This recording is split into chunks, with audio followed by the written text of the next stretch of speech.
It's a question people have asked for as long as there have been people. Are human beings inherently good? Are we born with a sense of morality, or do we arrive blank slates waiting for the world to teach us right from wrong? Or could it be worse? Do we start out nasty, selfish devils who need our parents, teachers, and religions to whip us into shape? As we first reported last fall, the only way to know for sure is to ask a baby. But until recently, it's been hard to persuade them to open up and share their secrets. Enter the baby lab. This is the creature at the center of the greatest philosophical, moral, and religious debates about the nature of man, the human baby. They don't do much, can't talk, can't write, can't expound at length about their moral philosophies. But does that mean they don't have one? The philosopher Rousseau considered babies perfect idiots knowing nothing.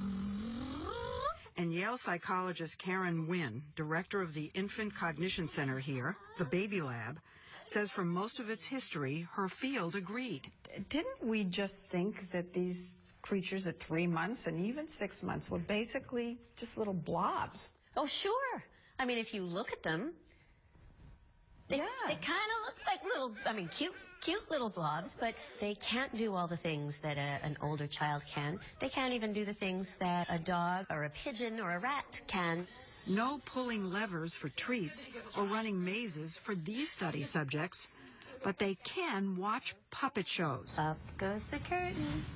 And Wynn is part of a new wave of researchers who have discovered seemingly simple ways to probe what's really going on in those adorable little heads. Up goes the curtain.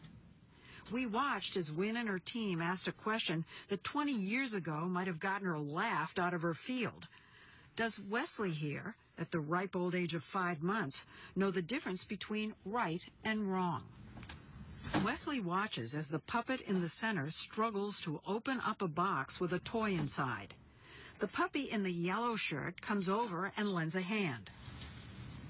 Then the scene repeats itself, but this time the puppy in the blue shirt comes and slams the box shut. Nice behavior? Mean behavior. At least to our eyes. But is that how a 5-month-old sees it? And does he have a preference? Wesley, do you remember these guys from the show? To find out, a researcher who doesn't know which puppet was nice and which was mean offers Wesley a choice. Who do you like? He can't answer, but he can reach. That one. Wesley chose the good guy, and he wasn't alone. That one. More than 3/4 of the babies tested reached for the nice puppet. That one.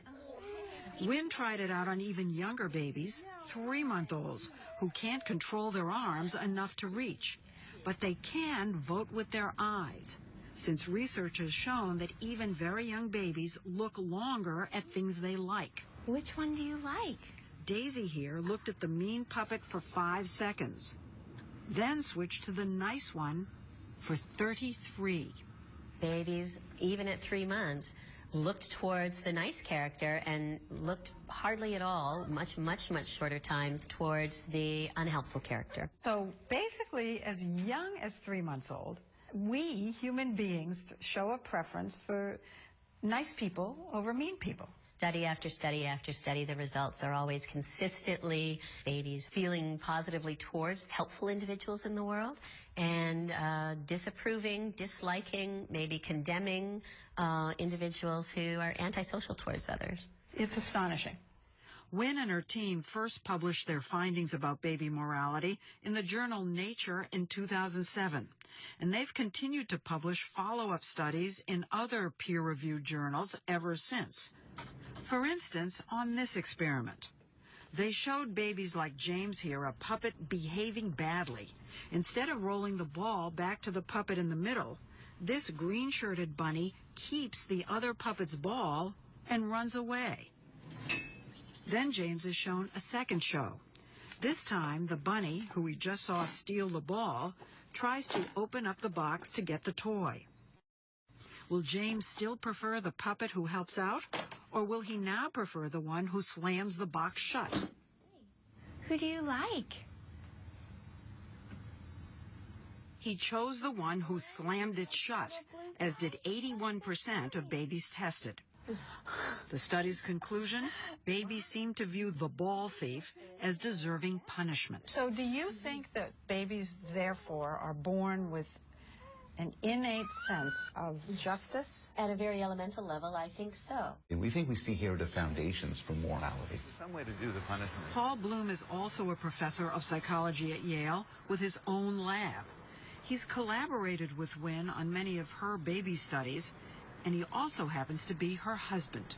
I feel we're making discoveries. I feel like we're discovering that what seems to be one way really isn't.